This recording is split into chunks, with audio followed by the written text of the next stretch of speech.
Welcome, everybody. This is Imran Nanlawala, and we are a continuous charity, and we got a great webinar in store for you today: storytelling and building your personal brand for college applications with Hamada Zahawi, CEO and founder of Right Track Admissions.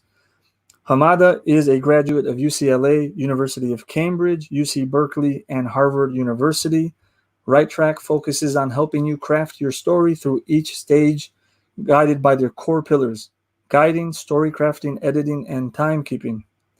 Brother Hamada, how you doing?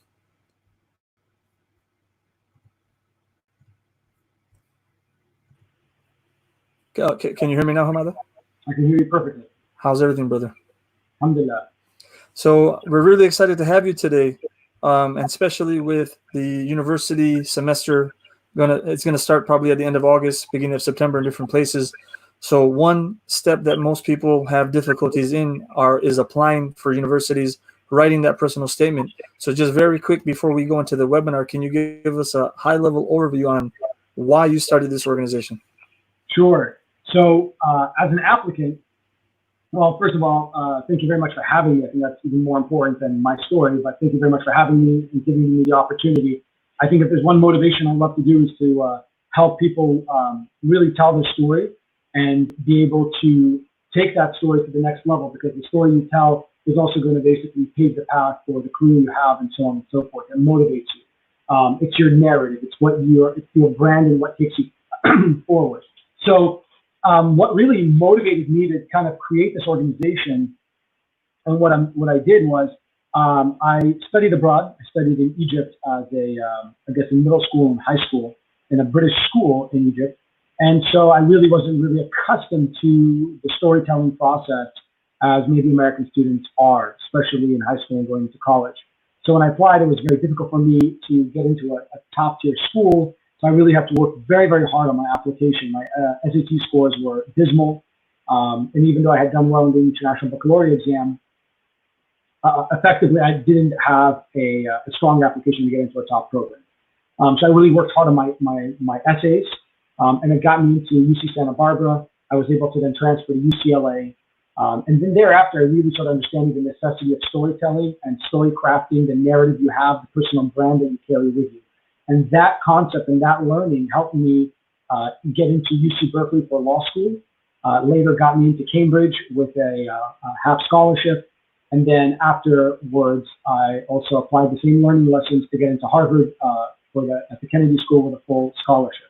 So the point is, the story you tell and so forth is not just important in the academic setting, but it's also important in the professional setting and even in the personal setting. It's a lot about storytelling, and I don't mean storytelling as in BSing and just coming up with ideas just to get past. It's being able to craft a narrative that is personal to you and marketing yourself to convince other people about who you are and what you plan to do, and getting them on board on your journey. And so I started Right Track in 2008 based on the difficulty for me to get into, again, college, to get into law school, especially for law school, because again, my LSATs were very poor as well. And based on those experiences, I felt that there's a lot more to be done to help people who are disadvantaged in terms of their inability to tell the story, or disadvantaged because of their academic record or profile, to really be able to find their story, surface it, and take it to the next level. And that's really the genesis of Right Track. I really appreciate that introduction, man. It's very thorough and gives us insight into your own history and how you now are serving those who are in the same position you were many, many years ago. I definitely have some more questions. I'm going to hold off on those questions until the end when we have time for Q&A. And to our audience, definitely after the webinar, Brother Hamada is going to be taking questions based on the presentation. So feel free to comment on Facebook or YouTube, wherever you're tuning in, and we'll try to get to all the questions that we can. So Hamada, I'm going to turn it back over to you, and we can start with the presentation. Fantastic. Thank you again for having me, Ron, and for asking the questions. I look forward to getting some more questions from you towards the end of the presentation.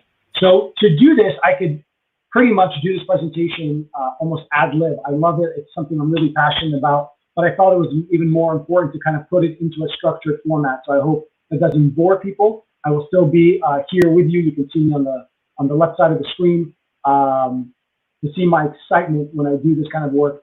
But This topic has been very, very close to my heart because it doesn't just talk about admissions for college or admissions for graduate school, but it really talks about how to build your brand for the rest of your life, effectively, and especially as it pertains even to the professional environment. I know a lot of you are connected to ACC simply also because of necessity of financial aid and so forth, and the ability to raise funds and be able to take out loans and so on and so forth from that perspective. And even there, effective story crafting, storytelling helps persuade those people to be able to part with their money to help you along your journey. So don't think this is just about, from that kind of perspective.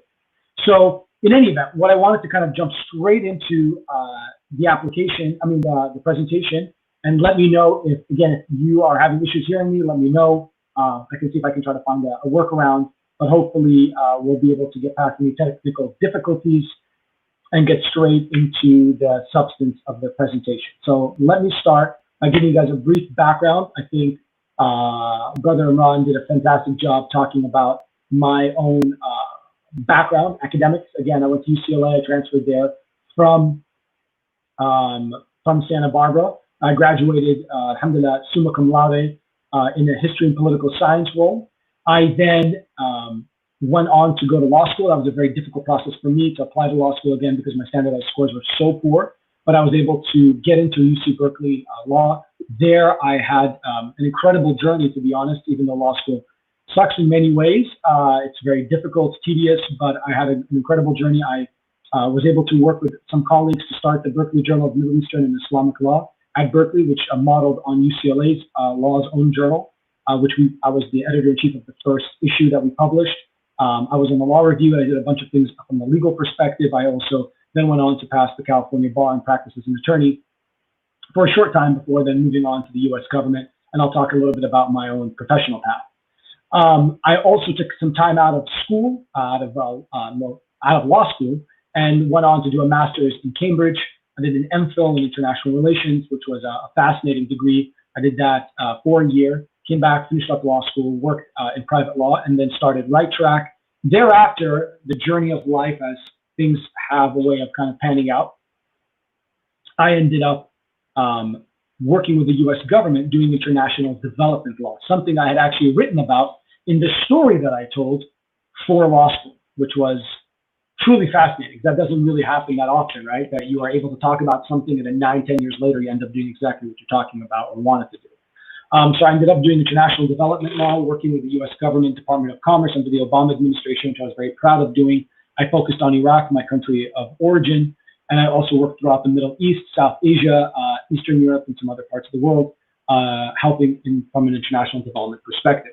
I then resigned from government and went back to school, because I love school, as you can tell, and did my master's at Harvard, where I received a full scholarship while I was there, and then did a bunch of activities and so forth on campus, which also forms part of my brand and who I am. In terms of just kind of taking a big step back, even the challenges that I faced along the way, academically, I didn't have great SAT scores, didn't have good GRE scores, didn't have good LSAT scores. So always I was trying to overcome a poor standardized score with a stronger application, with a stronger essay, with a stronger story, okay? So that's become part of my own journey, right? The concept of international development, public speaking, helping students, academic advocacy, and so on and so forth, civic engagement. These are all very much part and parcel of my own story, of my own personal brand. I want you guys to keep that in mind because that's what I developed and that's how I've kind of crafted the activities and what I do to substantiate and to raise to the surface the brand that I have, the goals that I have, the values that I carry forward. And one may say, well, what's the difference between your values and your brand, your narrative and your story? And all of these things is kind of like a chicken and the egg. One feeds into the other and they're constantly malleable, right? Things are constantly moving. As you grow, as you evolve, your story evolves, right? Your narrative evolves, right? But there are some core values that just stay steadfast. And we'll talk about that through this process. Okay, so why does this even matter? Well, if you go back to, your brand, think about that 68% of admissions officers think it's fair game to see your social media account. So anything you post on your social media, Instagram, LinkedIn, Facebook, TikTok, you name it, all of it's fair game. And so they'll start to see that. If you start to look at patterns, you'll start to see what you like, what you dislike, and what you stand for simply by the social media you have. So it's imperative that you're already thinking about your personal brand and what you are able to dispense and to send out to the universe in terms of what you're standing for and what you're trying to put on your social media accounts. That also plays a role also with employers. Employers, up to 70% of them say, again, it's fair game to check out the social media accounts of our employees. I know I'm in a position now where we do hire folks for my companies and so forth, and I can tell you that is something that we look for, because you don't want to be in a position of being blindsided by somebody that has all kinds of issues, bigotry, intolerance, racism, and other things that could definitely come back and impact your own PR for your company and the kind of people that you want to hire, right? So the social media in itself is a driver of the perceptions of who you are. And so you want to be cognizant of that. And since all of us pretty much are connected and online, we need to make sure that the personal brand aligns with what we're putting out there.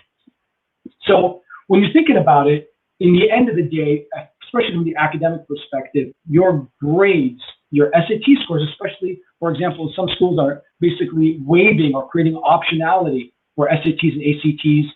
Even graduate schools are taking less notice for the standardized testing portion of a complete application. Your story matters more and more and more.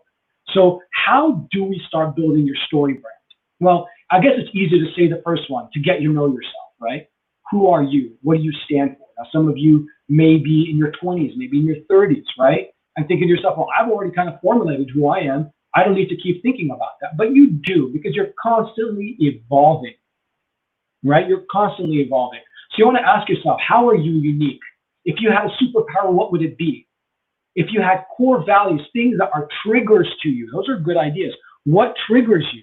That probably leads into who you are and what you value. What really makes you happy? What I mean by happiness, I mean the physical manifestation of happiness. Endorphins bursting, dopamines firing at all 6 cylinders, right? What makes you happy? That probably plays a role in terms of certain values and certain things that make you who you are, right? And what legacy do you want to leave behind? That's an important factor too. I'm constantly asking myself, am I doing enough for the legacy I want to leave behind? Am I making a big enough impact, right? And I think that's an important imperative in terms of the personal brand you have, right? And in developing your brand, once you kind of start thinking about who you are, what makes you unique, what are the superpowers, what makes you who you are and makes you stand out, especially if you see in the top over there, I kind of have written up there what Jeff Bezos said is, your brand is what people are saying about you when you're not in the room, right? So what do you stand for? What is that identity that people think about when they tie you to that, right? And so you want to start developing your brand. You want to start thinking about the interactions that you're having, the interests that you're formulating and garnering, right? The introspective aspect of who you are, thinking about who you are as a person, right? Rather than just what other people are saying only. But being introspective, being okay to be in a room alone and just thinking about yourself, thinking about who you are, what you want to be. That's an important factor. It's okay to be lost in your head. It's okay to be lost in your own space. I often ask people, when you're traveling, is it possible for you to travel on your own and have a good time? Is it possible for you to be lost in your thoughts, read a book for hours on end and not constantly be on social media? Like I went on the social media fast. I think actually since Ramadan, I've been off of Instagram, right? Because I just don't want to get on it. I don't want to get distracted by it. This is a crazy, important time, I think, during COVID to really be introspective about what you want to achieve. Hence why I'm on this webinar, because it's more important to me to do these kind of things to really get out the word and help others than to simply just be on social media and, looking at what other people are doing, right? And then the idea is once you start developing those core values after thinking really hard about it and really fomenting who you are in terms of personal brand, you want to stay consistent, right? To what remains, to the things that are core to you, but also being ready to balance that with your own evolution. Like I am not the person I was when I was 20. I've evolved in certain ways, for good, maybe for bad, but I've constantly been evolving. So you have core values, that's your foundation. And as you build on top of it, those things may evolve, but they stay on that same core foundation, which I think is very important to think about. Now, continuing with that whole concept about, and it says like your personal brand is a never-ending journey of self-discovery, which is exactly what it is. It's a constant evolution. You need to be ready for that. Is I kind of say, let's maintain the three ways of balancing those different identities, right? So think about it in buckets. It's what you develop in yourself and that balance between what you do personally, what you do professionally, what you do from a passion. What does that sound like? So maybe for me, personal is I love fitness, right? So I want to constantly be fit, active, and so forth. Just an example. Maybe for personal, I want to be connected to my family. What am I giving back to them? Professional. What am I doing and learning each day that adds value to a larger, greater community that may not necessarily be directed to me, but in general, what am I doing to different communities and growing and really being proud of what I'm achieving? So what kind of jobs and what kind of things am I doing? Maintaining that balance with what is your passion? Things that may be completely out of the box. For me, I love traveling. I've been to over 100 countries because to me, it's so important to travel, to learn, and put myself in these very bizarre situations that are out of the ordinary, things I'm not familiar with, outside of my comfort zone, right?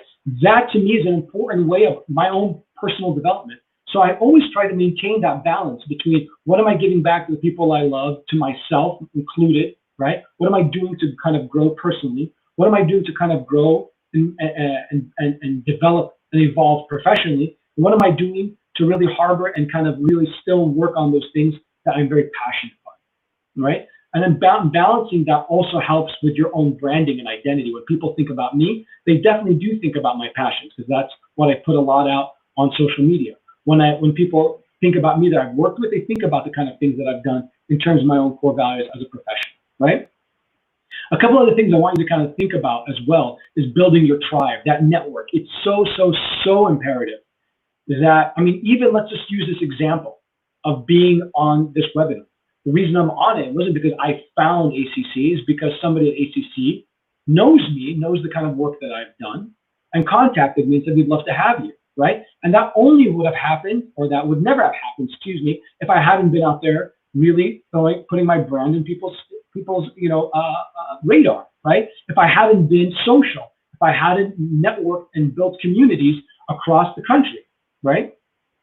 So all of these things are very, very important. So building your tribe, the network, being involved in campus events and events, conferences, all that kind of stuff is super important. Building those alliances, those mentorships across different groups of people so that you have, people that are going to be supporting you, allies and so forth through your life, right? These are all important factors to kind of really honing that identity and solidifying it, crystallizing it, okay? And then finding your platform. Again, go back to your social media. You have an opportunity. Maybe you haven't blown up yet. You haven't been a big deal. So in that case, make sure that you can jump on your social media, clean it up, and make sure that you're putting things out there that really reflect who you are. You may have put some stuff up there when you were like 15, 16, 17, you kept it up there. Clean it out. It doesn't really reflect who you are. Some people may say that's disingenuous because that was who you were at one point in your life. I get it. But you will be judged in the court of social justice, so to speak, out there where people are policing each other. You will be judged for things that you put out there that may no longer be practical, may no longer be relevant, and truthfully may be inflammatory, where back then it wasn't and now it is. And so if that's something that you've moved on from that belief, take it off, because it's not worth going down that path when it's not reflective of the brand of who you are today. And take the opportunities to kind of go out there and strengthen your own identity. Like for me, public speaking is mission critical. Some of it I do intuitively, some of it I've practiced, but it's super important to build your communication skills through video, through writing, through different mechanisms. These are all ways of taking that brand that you solidified and built and then surfaced it and shown it to the world. So how do you create, now that we've talked about the aspects of who you are and aspects of what your personal brand is, how do you put that into a story? That comes back to the storytelling aspect of yourself. Again, going back from an academic perspective, put it this way. IQ has always been something that people have been held on in terms of the standard of excellence. If you have a high IQ, you're somebody that the company wants, right? Maybe in a certain world, in certain scientific or engineering roles, that may be the case, where IQ is coveted over EQ.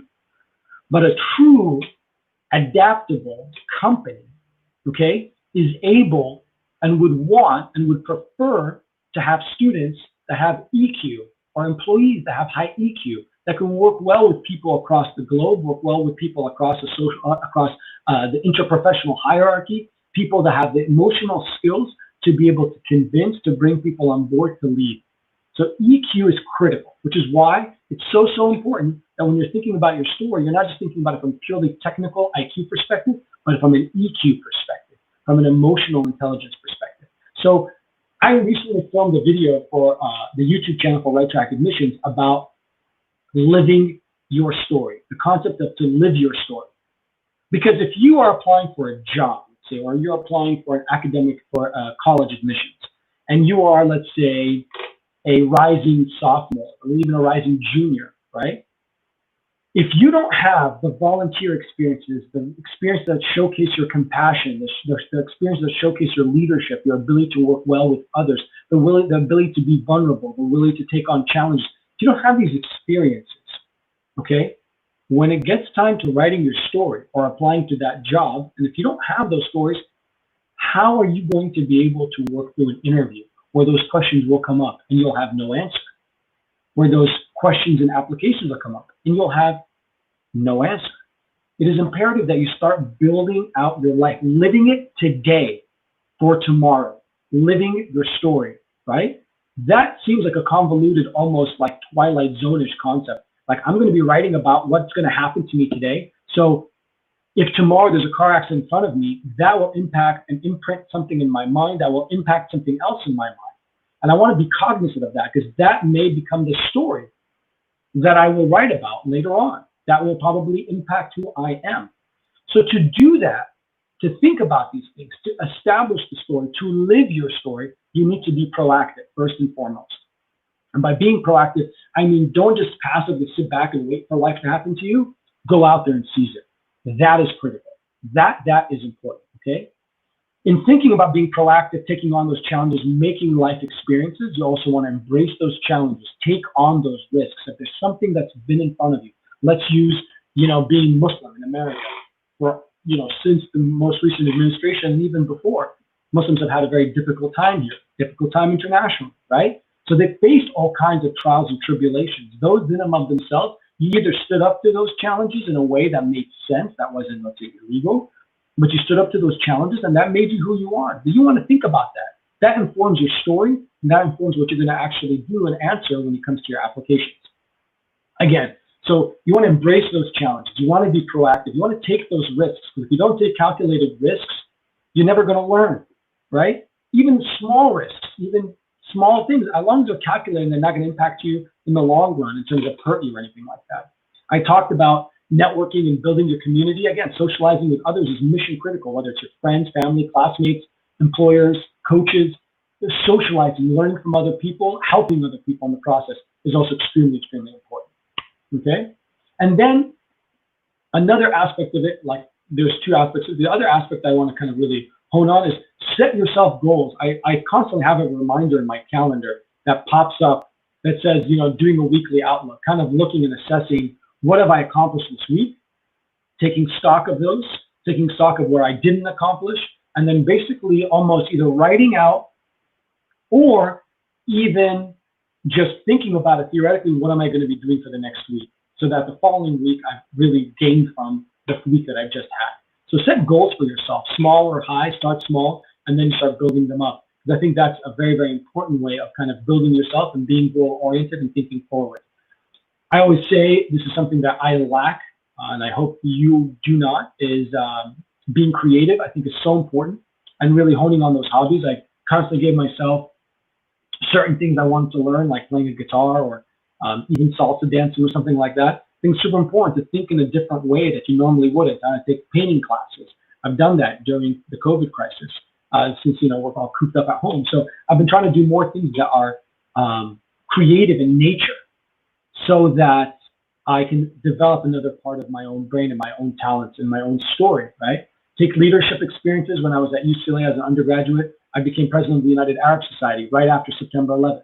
That literally set the motion for me to take leadership activities in every university that I went to subsequently, whether it was at Berkeley leading that journal, whether it was at Harvard becoming the president of the Harvard Arab Student Association and being on the alumni board, whether it was at Cambridge leading student treks, whatever it was, I was constantly, because I put myself in that position, it was a difficult position to be in, I was able to achieve it because I pushed myself hard and learned from my own abilities and mistakes and so forth to learn about my own story and to learn about what really can test me, what things I'm good at, what things I'm not that I can improve on. And then seek mentorship if you can, right? If you have the ability to find a mentor. Till today, I don't have a mentor or mentors per se. I have colleagues that I constantly talk to, but I do regret not having a mentor. And I think if you have the ability to find a mentor that can help you with career decisions, life decisions, it will be imperative for your own development and being able to kind of flesh out your own story. Okay? Now, a couple of things just to kind of keep in mind. We talked about the activities, and some people may be confused. Well, what kind of activities are you talking about? How involved should I be in those activities, right? Well, first thing is the pro tip. I always want you to think about creating a Google document, right? And in that Google document, I want you to start writing out all the major things that you've kind of gone through, experiences, challenges, risks. Think about that. Flesh it out. Flesh it out. Put it down on paper. Because eventually you'll be using that document to inform the stories you need to tell, whether it's in interviews, in scholarship applications, in college applications, graduate applications, what have you. Okay? So it's important to kind of put that down on paper. And in doing so, one of the ways that we talked about is the activities that you take on. And so when thinking about activities and which ones to actually choose, you want to be thinking about those things that you're passionate about. Are you passionate about helping children, elderly folks?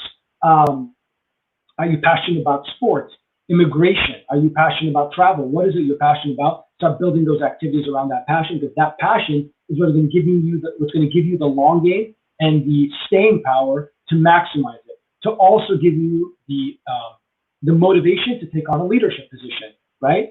And you want to start thinking about those things, if you can, about unique activities, not the ones that everybody does. Now, look, for example, I'll give you a small example. I've had quite a few clients that come to us and say, well, I'm an Eagle Scout. I was in the Boy Scout. I get it. It's awesome. Good for you, right? I think that's going to help you tremendously. But if there's another thing that you've done that is a little bit more unique, like some skill you have that you can complement with your Boy Scout kind of stuff, I think that could be even more impactful and even more memorable, right? Always think about the activities you take has some kind of compassion, community-oriented approach. At least some of the activities, at least one of the activities you do should be around that, because that all speaks to who you are as a person, your sense of compassion, your sense of wanting to give back, right? And that's what schools want to see above all. Not selfish students that are going to sit and study the whole time, but people that are part of a bigger community, because we are not operating in silos, right? We cannot. That's not the way human nature is unless we're hermits in the jungle. You've got to be thinking about how you interact with other people. So why don't you incubate that concept when you're in school so that thereafter you build those skills to help you in your professional and your personal life as you go through life. And then again, it's always important to kind of think about those activities that are not just like one and done. You do them in 1 month or 2 months and you leave. Go through the activity, maybe start as a member, then become a vice president, then become a president of the organization. That's what happened when I was part of the Arab Society at UCLA.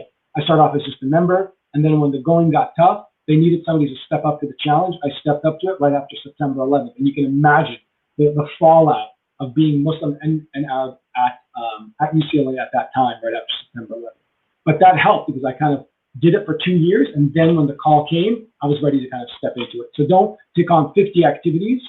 Take on a select few, as they say. Try to go a mile deep and an inch wide rather than a mile wide and an inch deep in terms of substance. And then in terms of how to apply your brand into those activities that we've just discussed, here are some examples.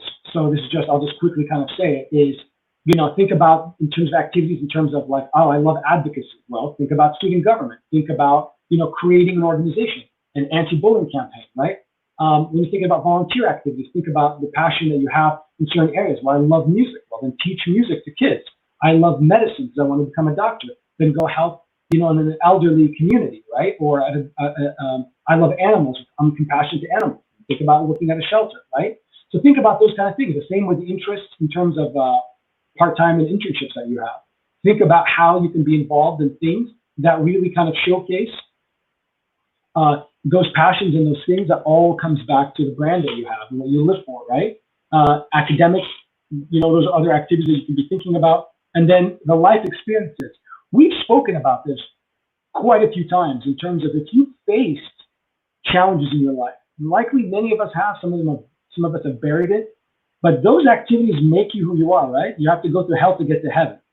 And so in that capacity, to have those difficulties and experiences, you want to be thinking about how you handle those experiences in terms of the values you have and the brand you have in dealing with those life experiences. I've listed some things there because that's going to help you a lot in terms of when you write essays about diversity, or if you go to an employer and you say, well, how would you help in our diversity inclusion campaign? You have the information to kind of really go in there.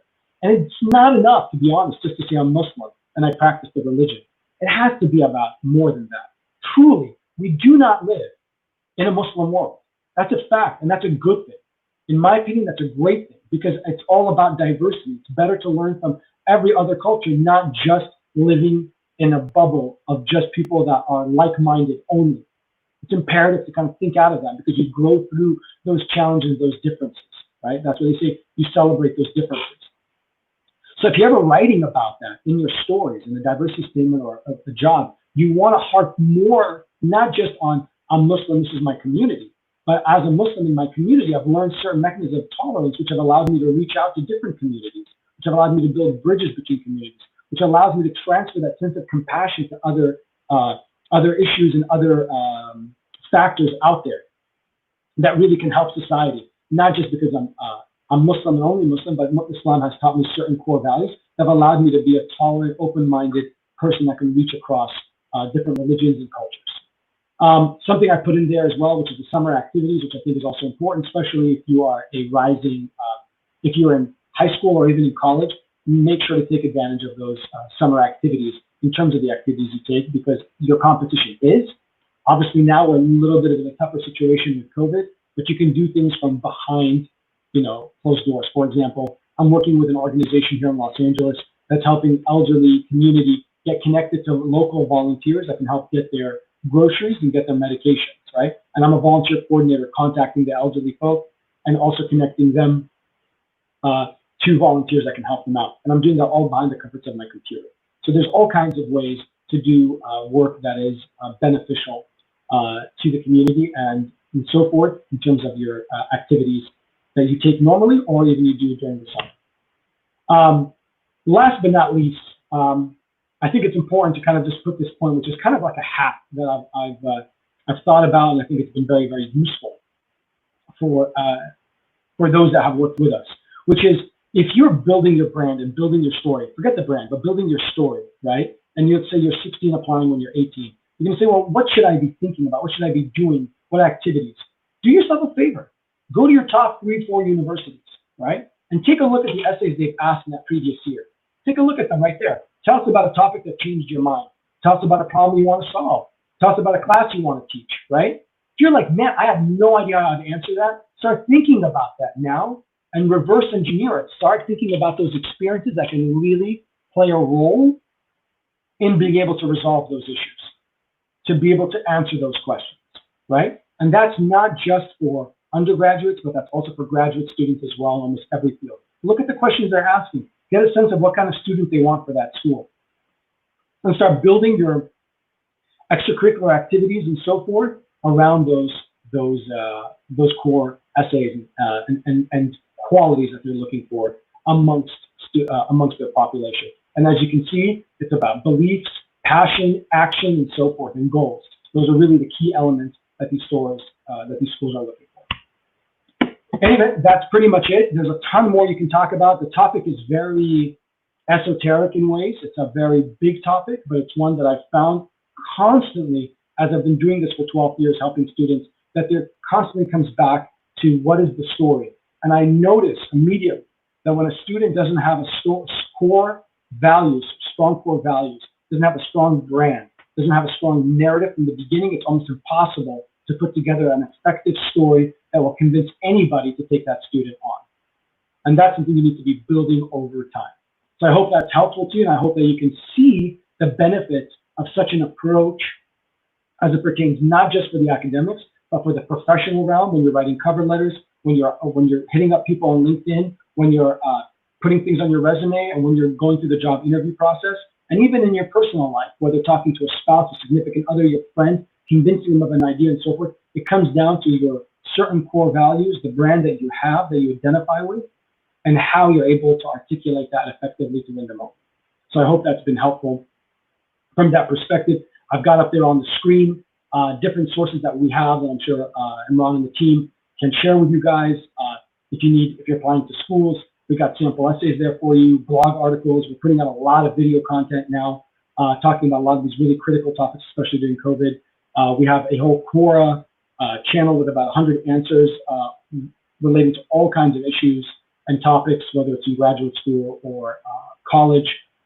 We have checklists that are available on our computer, on our site and so forth under our resources. And of course, you can hit us up on our social media handles, YouTube, Facebook, Instagram. And I think that's pretty much it. I don't think we're and LinkedIn. That's pretty much it from our social media handles. So I hope you found this helpful, and I'm happy to take any questions or comments that you may have. Hamada, thank you a lot, man. That was very beneficial, very detailed, even though it was quick, but we got a lot of gems in that presentation. So we're going to open up the time now for questions. Please feel free to ask questions that are pertinent to the presentation in the comment section. And just to kind of get us started while we're waiting for those questions, Hamada. So from a metaphysical perspective, we're taught sometimes as believers to kind of check our egos at the door and maybe not talk about ourselves very much. So how do we reconcile some of this programming where we're not very inclined towards talking about ourselves and wanting to talk about the things that we've accomplished, and now having to brand ourselves when we apply to college? Well, let's distinguish, I think, talking about yourself in a way that is ingratiating and self-aggrandizement versus talking about yourself in a mechanism that is vulnerable, that makes you dig deep about who you are. Whether that vulnerability reveals that you have certain issues, character flaws, and so forth, or reveals that you have some great qualities that you want to surface. But that sense of vulnerability is mission critical, and that's what I mean by trying to talk more about yourself. But again, it's not I. It's really I in the context of X or Y and what this has done for me and how this has impacted me. It's I in the context of others, right? And that's when you start talking about yourself. Look, we live in America, and America loves these kind of stories. You told me we were in England. I can tell you right now, those guys, it's not mission critical to be so personal. It's not as mission critical to be all about I. It's a lot there. It's all about the humility of just focusing on what they're asking for and really not talking about the things that really may push us in certain ways to become a little bit more emotional and vulnerable. I noticed that when I applied to universities in England and have helped other students with applications to those schools. It's just not the same way. It's actually been reflective in terms of the letters of recommendation they get on them. The letters of recommendation that they can get, the guy could be an outstanding student, or she could be a phenomenal professional. And the letters of recommendation are very, very mediocre and bland. It's like, yeah, they were good. Good? Are you kidding me? In America, that person would be astronomical, phenomenal. But they don't use words like that. So, in America, they do like that. It's a lot about kind of talking about yourself and being willing to do that. So it's, a mix of your intentions if you are trying to, show off in a sense, and also culture, understanding the dynamics of the culture you're operating within. Yeah, and I think that comes down to being authentic, right? And that comes down to your personal brand. And that comes down to who you are and the narrative that you're telling other people. That's where, if you're authentic in what you're saying, even if it sounds like, or it may come off, or it may seem like, I guess, self-aggrandizement, it's not, because it's authentic. It's authentic to who you are. You may be proud of the fact. I'm super proud of the fact that I've been to more countries than most people. I also understand that that's a position of privilege, but I also understand that it's a position of putting myself out there, sacrificing certain things to go to very far distant countries because I want to see them versus like going to the same places everybody else goes, right? I'm proud of that fact, and I will talk about it in my narrative, in my little spiel about myself and who I am.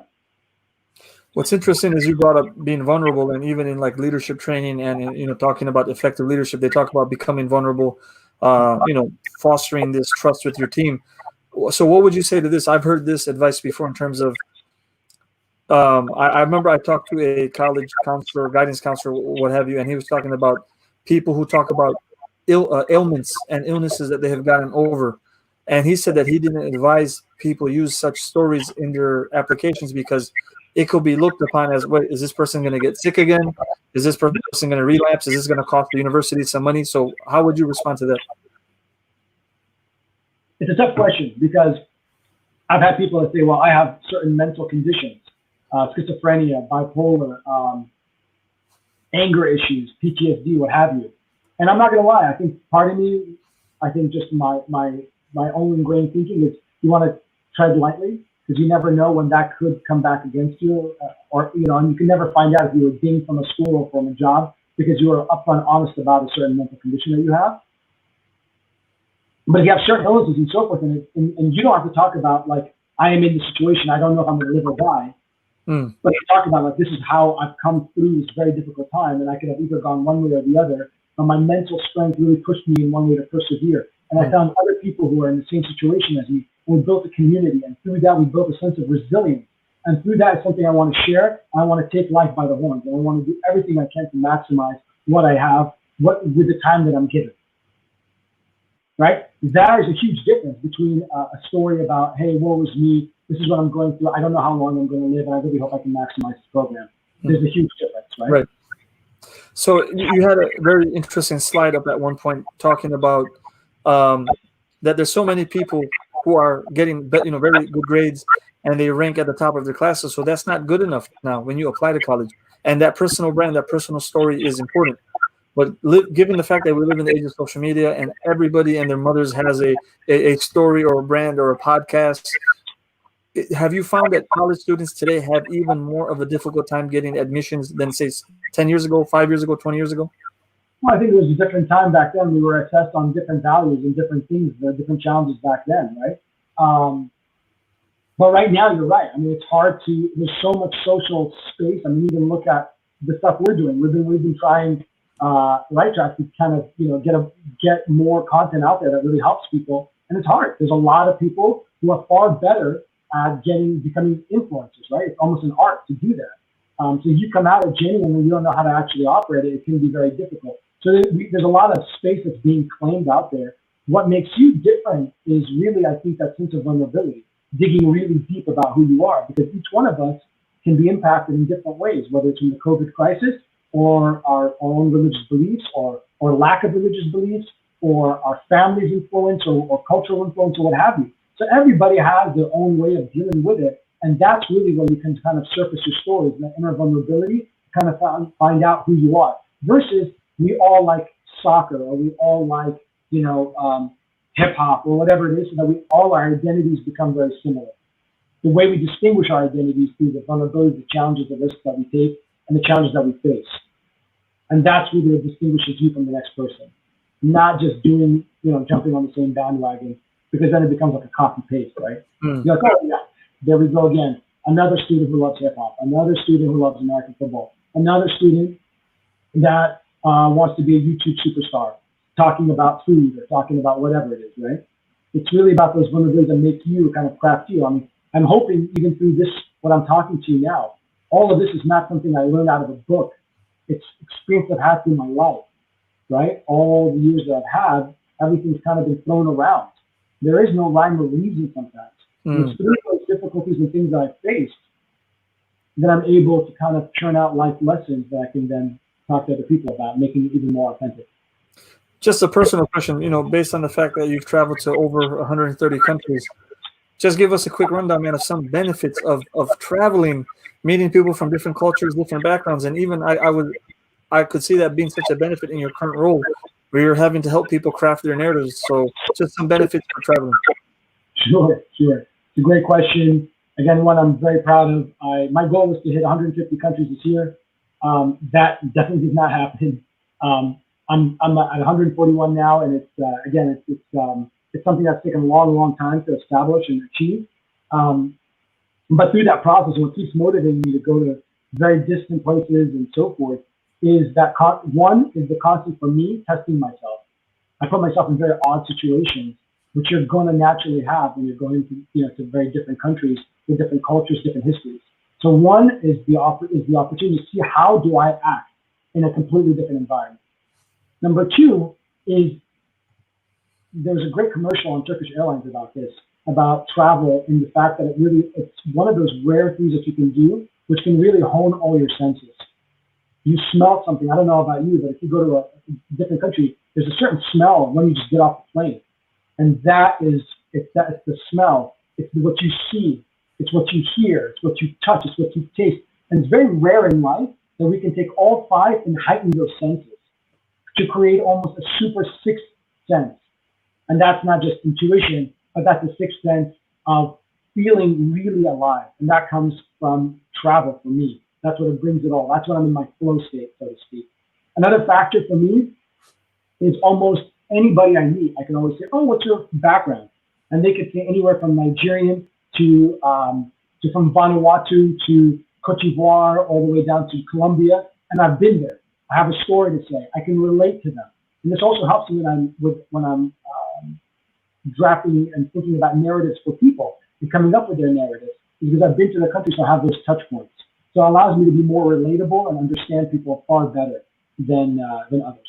I think those are some of the key things that have helped me through my traveling and constantly motivate me to do it. Hamada, I want to thank you for your time, brother. This was a very beneficial interview and presentation. Ladies and gentlemen, the website is righttrackadmissions.com. And if you need help in crafting your personal story, your personal narrative, your brand while you're applying for college, I highly recommend and suggest that you visit righttrackadmissions.com. This is Hamada, the CEO and founder of that organization. Thank you one more time. Thank you very much for having me, and I appreciate it. I think you guys are doing some phenomenal work, and I really hope your students find this useful, helpful, and they're able to succeed in their lives through the story they tell. Thank you so much, brother, and we look forward to having you back on sometime in the future, and best of luck to you and your team. Thank you, inshallah. Bye-bye.